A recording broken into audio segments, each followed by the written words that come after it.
দুনিয়াতে কতদিন বেঁচে থাকবো তা হয়তো আমি জানি না। তারপরেও আমি একটা কথা বলতেছি সব মানুষকে, মানুষ হয়তো নামাজ কালাম বাদ দিবেন না, নামাজ কালাম ধুমতে পড়বেন। আপনারা সবাই জানেন, সবাই হয়তো অনেক মানুষই অন্য অন্য ধর্ম করেন, তাদেরকে বলতেছি কথাগুলো। তারা হয়তো মানুষ নামাজ কালাম না পড়ে অন্য ধর্মর কাজই বেশি করেন, হিন্দু খ্রিস্টান বৌদ্ধ এসবটা অন্য অন্য ধর্ম করে। আপনারা হয়তো শেষকালে আল্লাহর কাছেই দেওয়া লাগবে, তখন আপনারা বুঝবেন কি একটা কাজ করেছিলাম, এই কাজের ফল হয়তো এখন পাচ্ছি আমরা।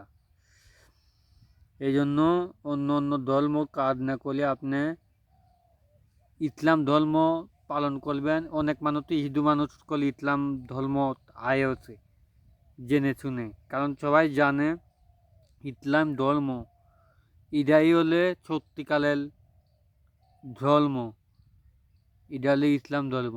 এটার উপরে আল্লাহর উপরে কেউ নাই।